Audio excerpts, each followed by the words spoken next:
Hey there, neighbor. Happy holidays. So, I racked my brains trying to come up with some holiday-themed save file I could do, but the problem is that back then, every kid knew, just knew, that Christmas-themed games were going to suck. It's practically a rule. So we avoided those games like the plague, or at least I did. The best I can do is a game that I got for Christmas when I was 10 or 11 years old. The Immortal for the NES. Well, he kinda looks a little bit like Santa Claus. I got nothing.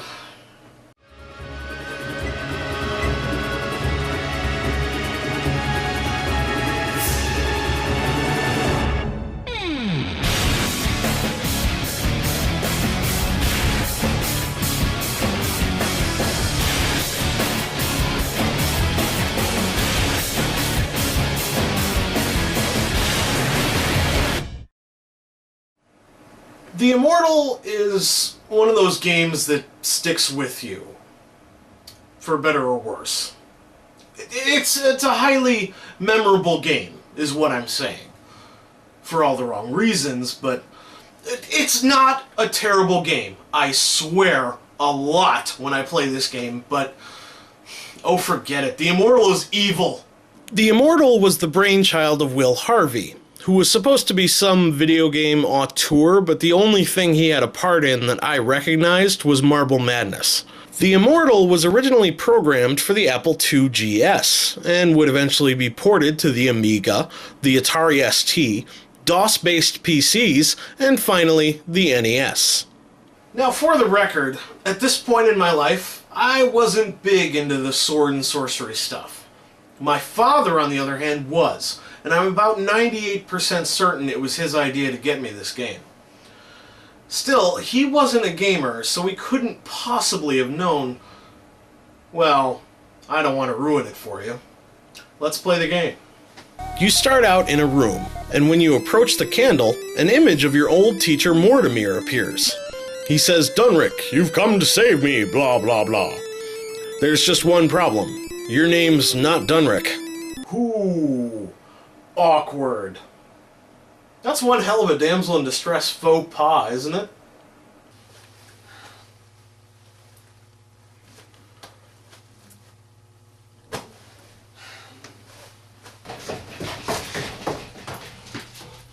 Princess Ariel, I'm here to save you.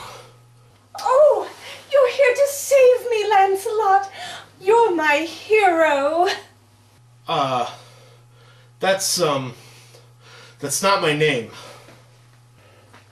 Oh, I'm sorry. Galahad, is it? No. Oh, of course. No, I remember now. You're Arthur. That's it. I'm out of here. You're on your own, princess.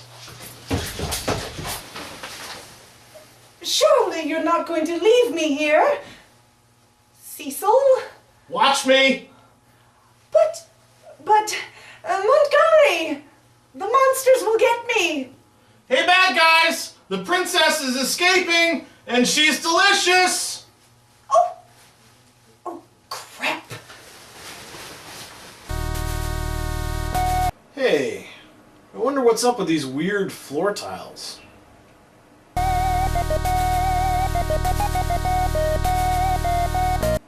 Oh, okay.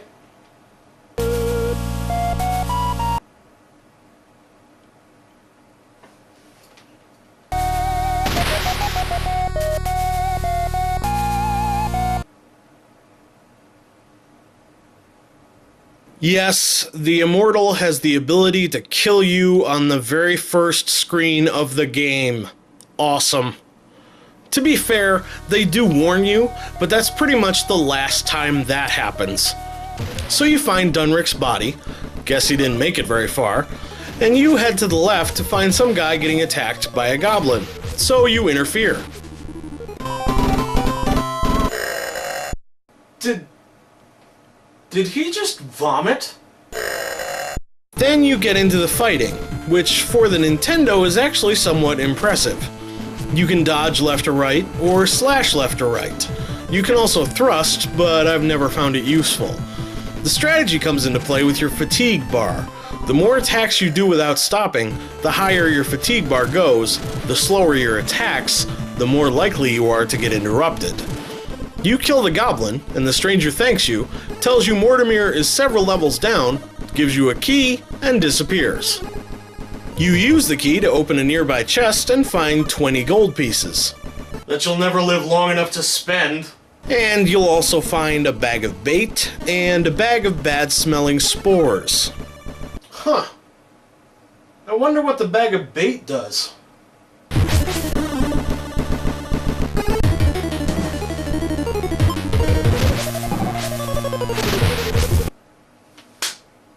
A few rooms of deadly traps and goblins later, you come across a patch of dirt. Huh. Maybe I can plant the spores here.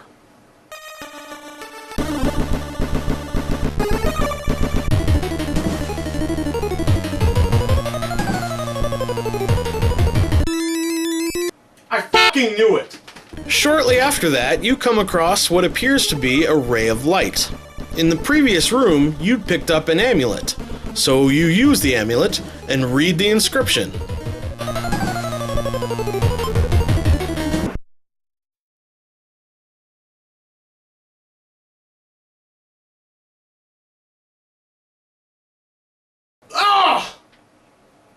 The Immortal had a lot of good points going for it. It had fantastic animation for the NES. The music was pretty good, and the story was interesting too. But if you haven't figured it out yet, what I remember most about this game is dying.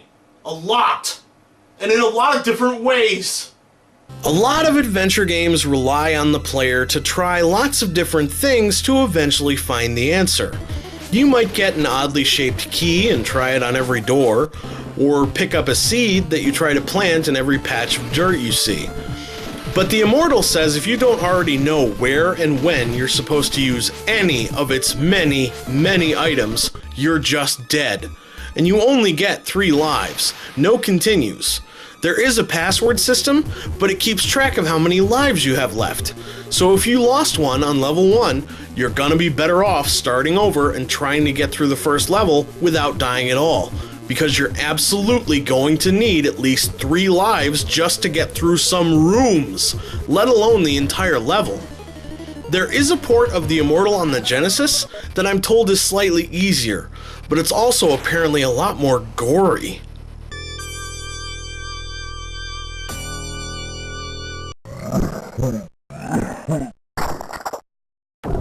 Either way, for a game called The Immortal, the main character is certainly extremely mortal. I can't really recommend The Immortal to anyone but the most masochistic of gamers. The game is punishingly difficult. And if you're really that interested in the story, I would recommend instead trying to find a walkthrough video on YouTube. That's what I'm going to do. After which, I'm going to make some more memories.